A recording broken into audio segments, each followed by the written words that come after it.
Eve Carson was born on November 19, 1985, in Athens, Georgia. From an early age, she distinguished herself as someone highly motivated and determined. During high school, she served as vice president of the student council, volunteered at a nursing home, and also at a shelter for abused teens. In addition to that, she worked as a congressional page and helped in a stem cell research laboratory, all while still a student. After graduating from high school with honors, Eve attended the University of North Carolina, where she pursued a double major in political science and biology. Her outstanding academic performance earned her a prestigious scholarship, and she quickly emerged as a campus leader, taking on important positions in several student organizations. Yet she didn't stop there. Eve maintained her dedication to charitable work and even taught science classes at an elementary school. She also traveled overseas for volunteer missions, spending a summer in Ecuador helping doctors, studying for a semester in Cuba, and joining a research team in Egypt. Eve was, without question, one of the most remarkable students at her university. She had ambitious goals for her future, and she was clearly on the right path. Even before finishing college, she had already received a job offer from a major company and planned to begin her career right after earning her degree. In March 2008, Eve was 22 years old and in her senior year at the university. At that time, she lived in a house just off campus with a close group of friends.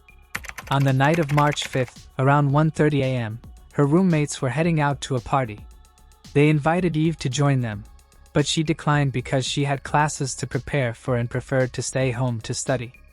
So her friends left without her and didn't return until 4:30 in the morning. When they came back, something instantly felt wrong. The front door was standing wide open.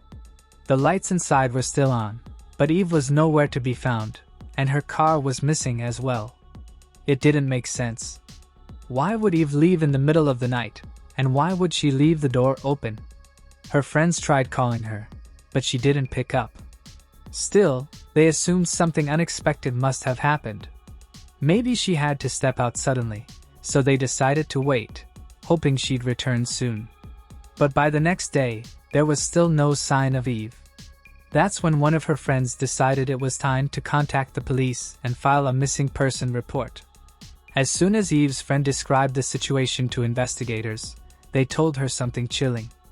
Earlier that morning, police had discovered the body of a young woman, though she had not yet been identified. They showed the friend a photo of the victim, and she instantly recognized Eve. It turned out that around 5 a.m., just a short time after Eve went missing, police received a call from a woman who lived about a mile from Eve's home. She reported being startled awake by the sound of gunfire, followed by a blood-curdling scream. Frightened and unsure of what was happening, she immediately contacted authorities. When officers arrived in the area, they found the body of a young woman lying on the ground. She had no identification, no phone, nothing that could reveal who she was. The only thing investigators could confirm at that point was that she had been shot several times. Once Eve's friend identified her, detectives interviewed her roommates and pieced together a rough timeline. At 1:30 a.m., Eve was still at home studying. By 5 a.m., she was found dead a mile away. The pressing question now was how she ended up there and who was responsible. Since Eve's car was missing, detectives suspected it might have been a robbery. That theory gained more weight when they searched her room and realized her wallet and credit cards were missing too, and they weren't found anywhere near her body either. Medical examiners also confirmed there were no signs of sexual assault, which helped rule out another possible motive. When police checked her phone records, they saw the last signal came from a cell tower near a highway just outside town, but the phone itself was never recovered. It seemed the killer had likely tossed it somewhere into the woods. Then detectives got their first significant lead. A car matching the description of Eve's vehicle had been discovered abandoned only a few miles from her home. The car was immediately turned over to forensic experts for fingerprint and DNA testing. Meanwhile, investigators uncovered another clue. Forensics analyzed Eve's computer, the one she had been studying on, and determined that it was active until about 3:30 a.m. That meant she had still been home for at least 2 hours after her friends left for the party. Only after that did she somehow end up a mile away, where her body was eventually found. By then, news of Eve's murder had spread across the city, and her college campus was in shock. Nearly everyone knew her. She was active in nearly every major student organization, and no one could believe she was gone. Alongside the grief, fear began to spread. People were scared for their own safety, and the fact that police had no concrete leads only made things worse. As a result, detectives were flooded with tips. Students called in with anything remotely suspicious, trying to help in any way they could. But despite the influx of leads, none brought investigators closer to solving the mystery. Soon, however, investigators received a key piece of information. Since it appeared that the killer had stolen Eve's credit cards, they decided to pull her transaction history. What they found was shocking.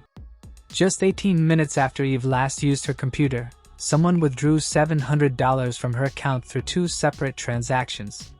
The person then attempted to withdraw more but was denied after hitting the daily limit. The ATM used for the withdrawals was located near a shopping plaza on the opposite side of town. Detectives immediately requested the security footage, and sure enough, they got a hit. The video showed a man sitting in Eve's car, using her card at the ATM. In the back seat, there appeared to be another person. Investigators suspected it could have been Eve, but the footage was too grainy to say for certain. Forensic experts tried enhancing the footage for a clearer view, but it didn't help. Meanwhile, police learned that the suspect had attempted to use Eve's card at several other ATMs around the city, but none of those machines had working surveillance cameras. This continued until March 7th, when police received another alert about an attempted withdrawal.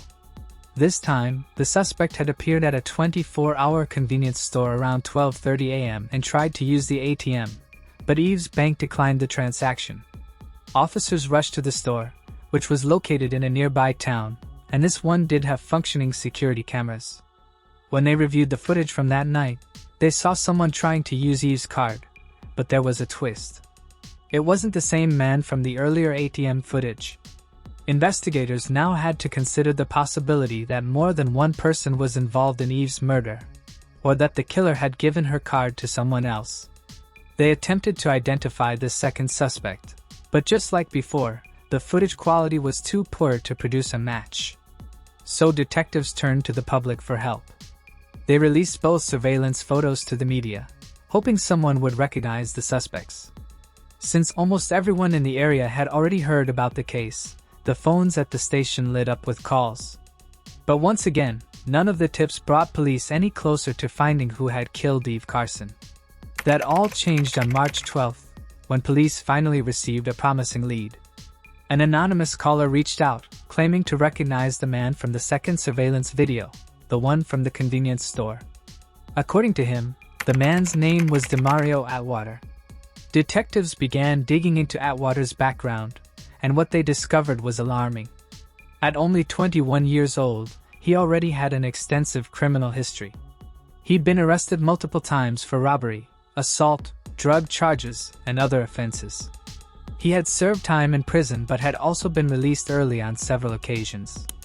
They also learned that just 2 days after Eve's murder, Demario was scheduled to appear in court for being caught with a handgun while on probation.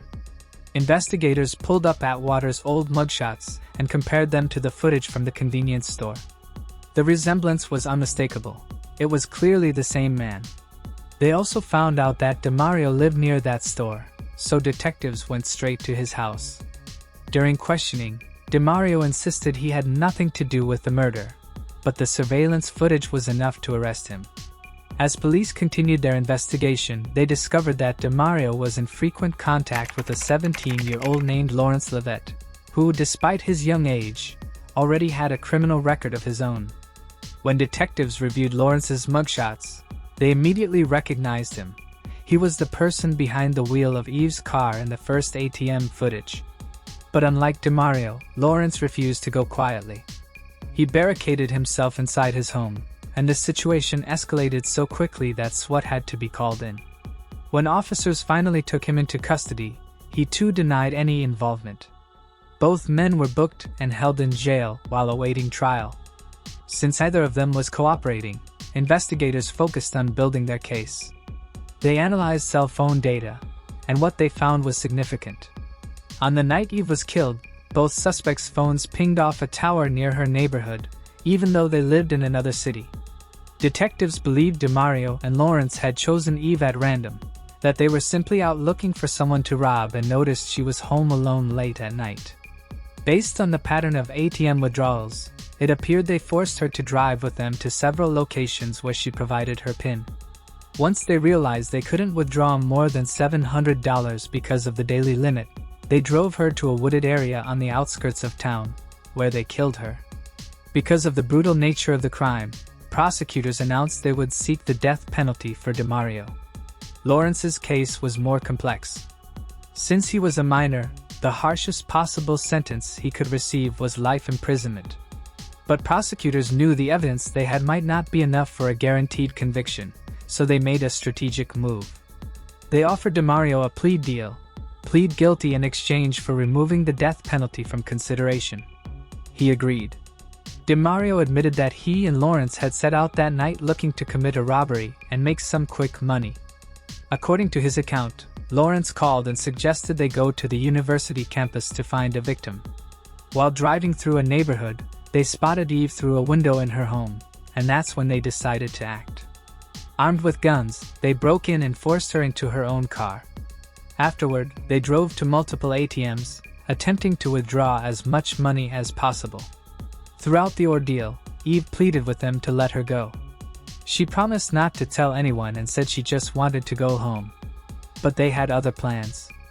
According to DeMario, they decided to kill her because she had seen their faces, even though they made no effort to conceal their identities. In the end, they drove her to that deserted street and shot her multiple times using 2 firearms. DeMario also revealed something deeply heartbreaking. Right before they killed her, Eve asked them to pray with her. Instead, they coldly opened fire. In April 2010, 2 years after the murder, DeMario was found guilty. Because of the plea deal, the judge sentenced him to life in prison instead of the death penalty, along with an additional 30 years. After the verdict, DeMario turned to Eve's parents, apologized for his actions, and said he deserved whatever punishment he received.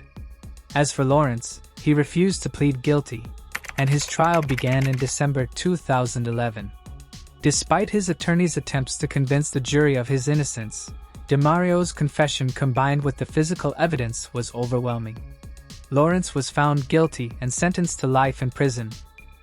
But his story didn't end there. In 2013, the State Court of Appeals overturned his sentence, citing a precedent that ruled life without parole for juvenile offenders as excessively harsh and unnecessary. At her university, a scholarship was established in her name, and a memorial garden was built on campus to honor her memory. In 2009, one of Eve's close friends became a finalist on American Idol. While performing on stage, he spoke about how her death had inspired him to take the leap and audition. He said that without Eve, he never would have found the courage or determination to pursue his dream. If you found this case intriguing, make sure to like and subscribe. We upload new crime case videos every night. Stay tuned and brace yourself for what's coming next.